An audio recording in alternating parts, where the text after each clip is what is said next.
Hi guys, welcome back to my channel. If you're seeing me for the first time, my name is Sharon and I make lifestyle and medical related content. So if that's something you'd be interested in, definitely feel free to subscribe to this channel and turn on the notification bell. And if you're not seeing me for the first time, thank you so much for joining me for yet another video. Feel free to get into the comments and have further discussions with me on this topic. So I've mentioned quite a few times on this channel that I am now going into clinicals. Like, I just finished my preclinical years. It's 2 years of medical science courses, and now I'm just going to go into the hospital and do clinical rotations, which is so exciting. Like, I'm so excited. I'm gonna wear scrubs. Like, I'm so excited. I'm so excited. Oh my god. But anyways, I have finished such a major component in my medical school journey and in my life in general. I have learned so many life lessons that I want to share with you guys because, you know, I like to hear what other people are learning. I'm very obsessed with growth and, you know, becoming the best version of myself. A little too obsessed. A little bit. But I want to share this with you guys because we're on this journey together. So without further ado, let us begin. So the first thing that I learned is something that sounds obvious and we always talk about it, but like, what does it actually mean? And that is the importance of prioritizing my mental health. I cannot tell you how many disasters I have gone through in medical, like, not even like academic disasters. I would say like 70% of the times from my personal life. I guess I was just living like a terrible life because it was always disasters. And because of that, I found myself having to go to therapy. Yes, I started therapy and counseling, and my bias towards therapy, I feel like in some way or shape or form we all have some type of bias against therapy, and my bias was that I felt like you only go to therapy like when things have gone really wrong in your life, like if you're going through a divorce, or if you're like you have extreme depression, or you know, when bad things are happening, you go to therapy when bad things are happening. But for me, I found myself at a pretty low point in my life, and I was like, you know what, let me just go for therapy. And when I went, it was the best thing that has ever happened to me ever in the history of the universe. I swear, I loved it so much. I learned a lot in just one session. I learned so much, and the way my therapist was able to change my worldview, I learned so many things. Like, I learned that I'm a pessimist, which I always excuse my pessimism for realism. I was always like, I'm just a realist, but I'm just a wet blanket. I'm just a wet blanket. And so when I was in therapy, I learned a lot, and I would continue to be in therapy for the rest of my life. And if you are in a position financially, or you're in an institution that takes mental health seriously, you know, if your university has a counselor or something like that, then go to them, like, get help. I feel like we're always saying mental health is important, but like, what are you doing about it? Like, for real, like, it is important, it's serious. Like, put in the effort. I think in the beginning stages of the last 2 years, my mental health was not a priority for me. I was just going through life, and you know, life was just hitting me left and right, and I was not taking time to process what was happening. I was not taking time to learn. I think there's this saying that life will continue to teach you the same lesson over and over and over again until you learn it. And I think that's what I was going through. I was just not learning my lessons. Like, I just ignore and then find myself in a new situation and bad things happen. And I think it is so important that, you know, you take, like, I feel like under mental health I can make a whole separate video, and I actually will, because I have learned a lot, and I have so many coping mechanisms to help me, not just, you know, with academics, but in my personal life as well. I learned the importance of breathing exercises, positive affirmations, you know, having your own internal cheerleader, which is, you know, that voice in your head that is always being positive and supporting you. Because I have a very loud negative voice, but I don't want to get into it too much, because I will make a separate video on it. But Mental health is so important. It's so important. Like, I can't even stress it enough. It's so important. It is so important. That's why it's number one on this list. Like, guys, take care of yourself. The next thing that I have learned is the importance of taking my finances more seriously. I finally started saving. I recommend that you start saving as well. I understand that we all come from different situations and different circumstances. For some people, you know, maybe your allowance, your monthly allowance might not be enough for you to save anything. Maybe you don't have any residual income. I think that it is important to, if you are doing a course that gives you enough free time to get a side hustle, if you're able to do a side hustle, that would be great. And if you unfortunately find yourself, you know, with doing a course that has 10 modules like some of us, then it's important to be wise with your money, budget your money. It's important to always have a certain amount of money in your savings, because you never know what might happen. You might find yourself in a situation where you need money urgently, where you need money urgently, and you know, your parents, your sponsors, your guardians, whoever is paying for your university might not be able to help you out in that moment. And it's important to learn financial literacy at a young age like this in university, so that when you learn the importance of budgeting and saving, you know, we're learning how to save small amounts. It's not like big amounts, it's like small amounts, but over time that habit, you know, becomes one. You and that habit, you become one, and you internalize that, and I think it will lead to making better financial decisions in the future. Doctors have a terrible track record for managing money. We have a terrible track record, because I think the average doctor in any country makes more on average than the average person. Okay, that's a lot of me saying average, but like, yeah, in any country, I mean, obviously there's a huge gap depending on which country you're in, but ultimately you're gonna make a pretty safe, substantial amount of money. Sure, you have to deal with black tax and you have to deal with all these other things, but I think there is enough residual income that you can save and, you know, turn it into like investments or something, side hustle, second income, third income.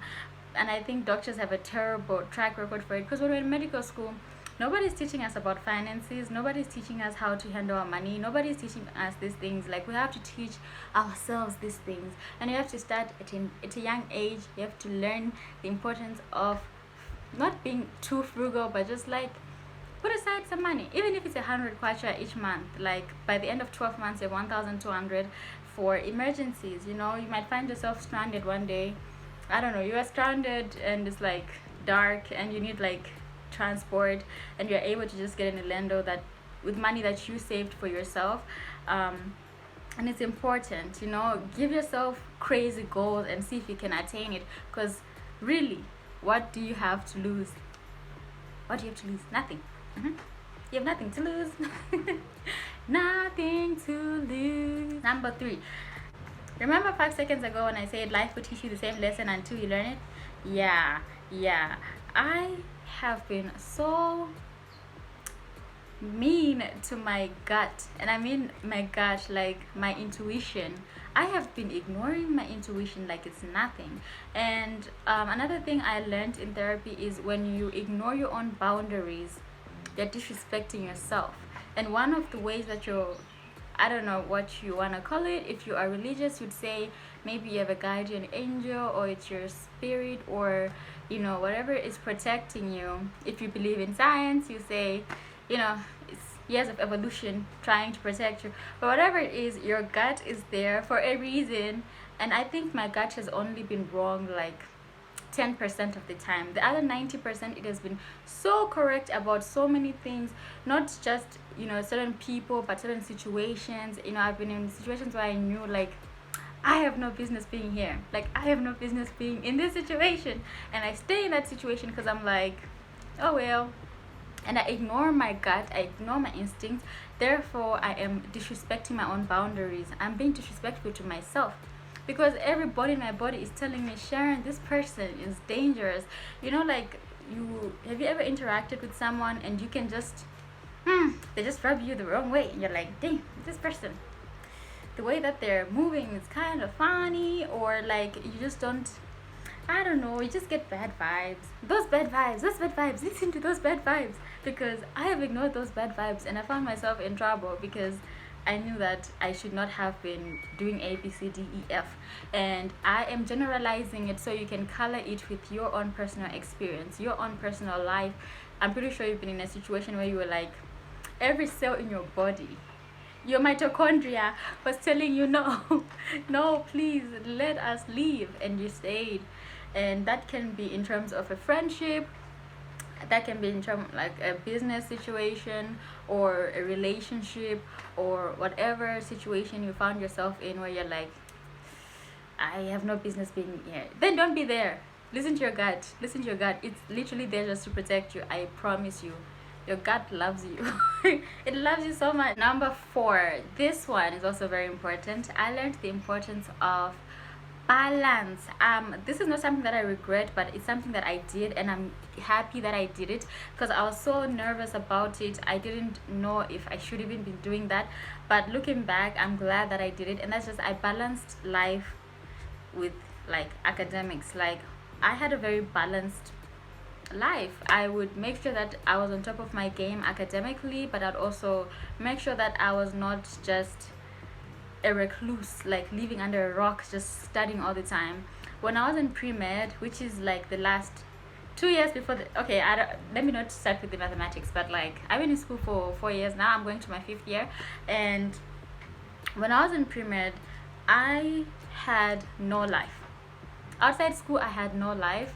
Like, my only life was school. I would wake up, study, eat, study, sleep, study, go to school, study, be in class, studying. When the teacher is not there, I'm studying. If the teacher is there, I'm paying attention. Like, I was studying all the time. That was like my only life. And I remember I was having a conversation with my cousin, and she was telling me all these things she'd experienced, you know, all these places she'd gone, all the fun she'd had. And when it was time for me to say what I had experienced, I couldn't even say anything because I had done nothing but study.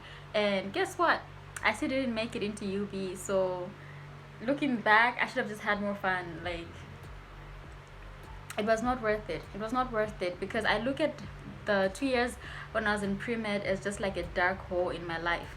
And I never want to do that. And I think there's this view of medicine that if you're doing medicine, that means that you are going to suffer for whatever years it's gonna take you to do medicine, and then afterwards you can start living your life, maybe.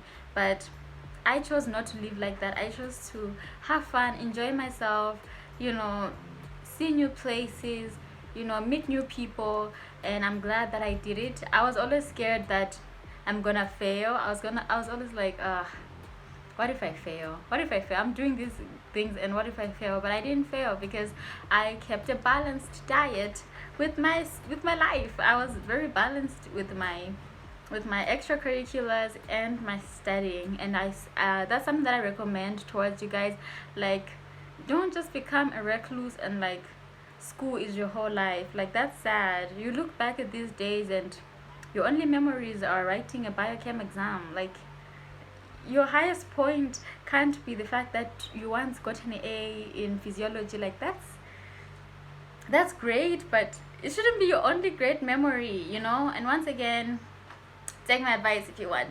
But for me personally, I'm glad that I did that.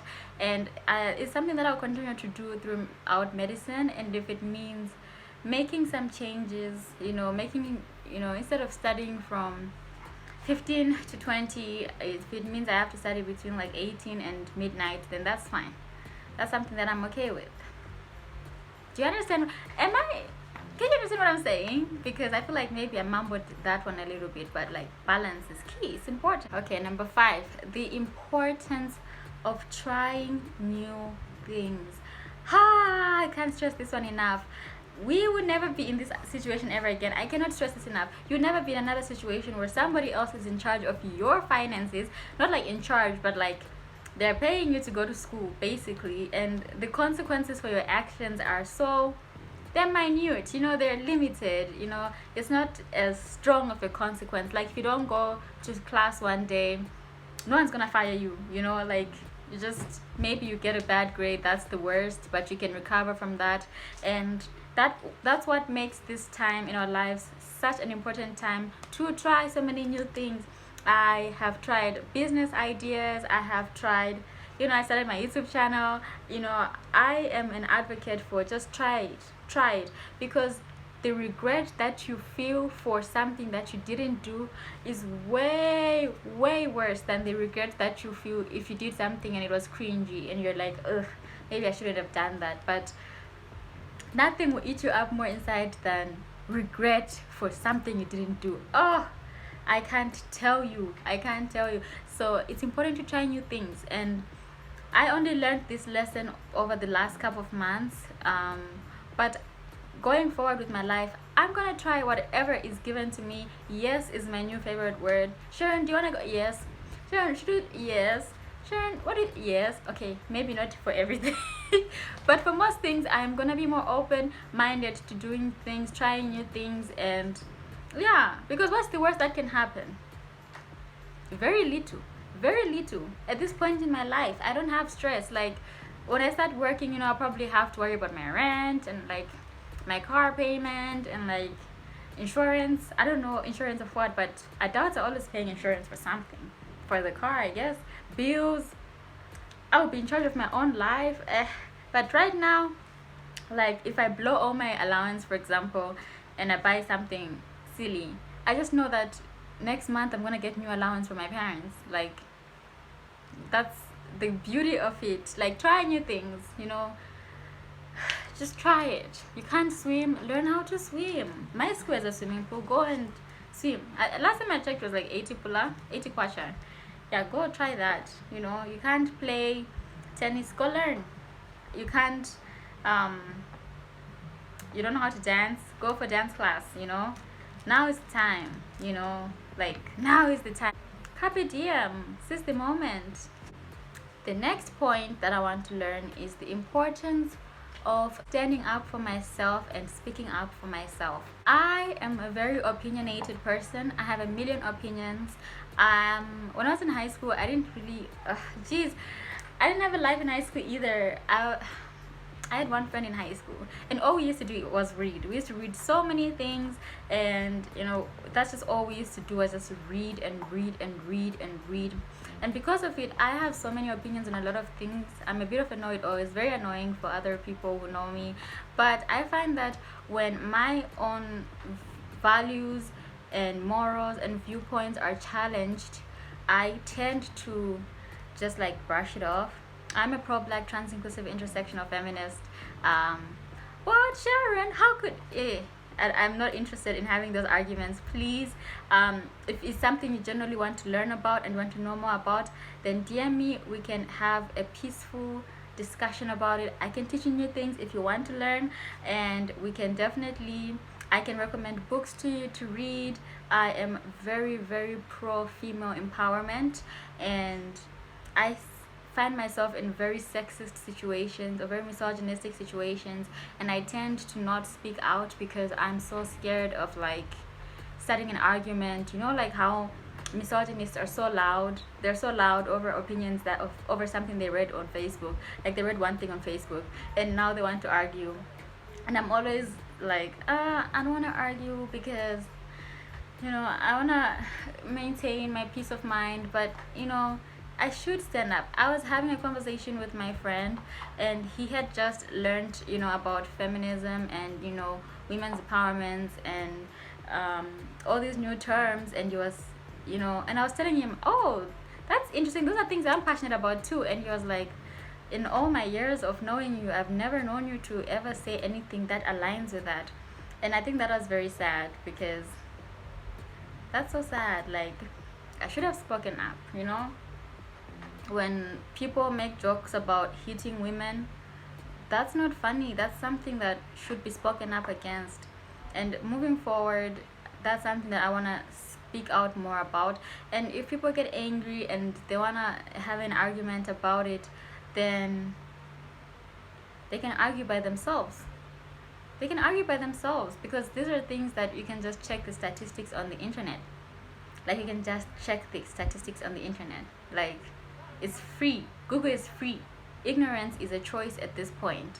But anyways, I don't want to get into a tangent. I'm getting into a tangent. But I should be standing up for myself, and I should be speaking up more when I see an injustice or something that I do not agree with. It's something that I feel strongly about, because my actions ultimately determine my character. And if my character does not show me standing up for the things that I believe in and things that I truly am passionate about, then whose life am I living here? Clearly not mine.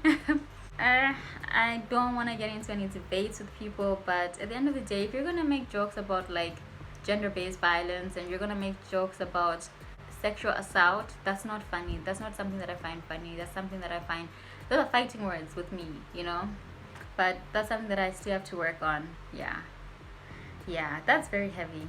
That's heavy. Okay, the last one, the importance of self-care.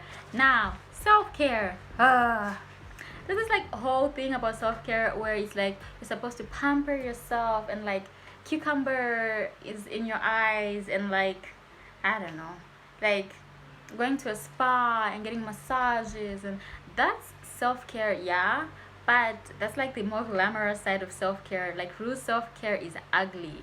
I read somewhere that self-care is actively making decisions and building a life for yourself that you do not have to constantly escape. And what that means basically is making the right decisions. When you find yourself constantly having to try to escape your life, like you don't want to deal with your life.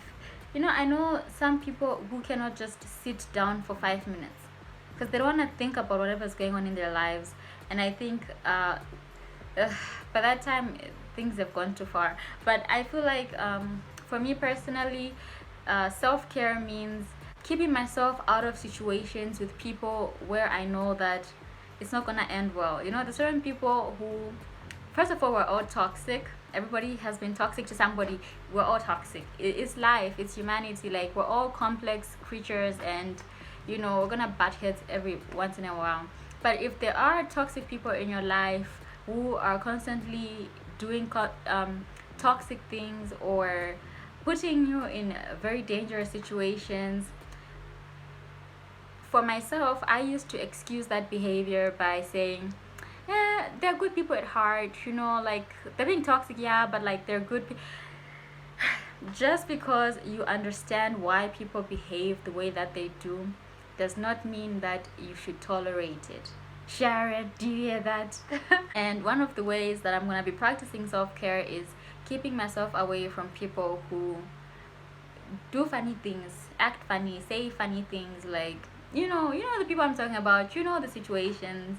And as well as keeping myself out of situations where I know it's not gonna end well for myself, and another thing is avoiding making impulsive decisions or being too impulsive, acting without thinking about things that will have long-lasting consequences. It's one thing to be spontaneous, it's a whole other thing to be moving wild and be living dangerously. So that's not something that I want for myself. And then other aspects of self-care, including exercise. My therapist told me to exercise, and I was like, yeah, I'm gonna try, but I never tried. But I have been pushing myself to exercise more. I want to take it more seriously. Hopefully I'll have the time next semester. I keep saying next year, we're already in January. This semester, hopefully I'll have enough time to be exercising, taking care of myself, doing yoga, practicing my positive affirmations, and actively choosing myself and putting myself in better situations, staying away from trouble, and choosing myself, And another way that I will be taking care of myself is respecting my boundaries, setting my boundaries. I recently learned that I have porous boundaries, which is a term in psychology that means that other people's lives and my lives tend to be intertwined. I'd learned that a lot in some of my friendships, that we were really like codependent, like moving like this, and I don't know what causes it. I would discuss it with my therapist and I'll tell you guys later. But Yeah, that's something that I also wanna work on is my porous boundaries. If I set boundaries for myself and I say I will not accept this type of behavior from anybody, I have to stick by that. I can't, be like, okay, they did me dirty. Let me go back into their lives and see how. No, like, no is no. So, anyways, these are the 7 lessons that I have learned in university so far, in medical school so far, and I am looking forward to implementing them in the next stage of my life, and I am definitely open. My heart is open to learning more lessons because I don't want to keep going through the same things until I learn a single lesson. So that is something that I'll be doing. And if you guys have learned other things and you want to share them, feel free to share in the comment section. If you would like to add, subtract, divide, multiply any of the points that I made, feel free to do so in the comment section. And also, I encourage you to follow me on Instagram, and definitely feel free to be DMing me if you have any concerns or questions or anything like that. Until my next video, bye.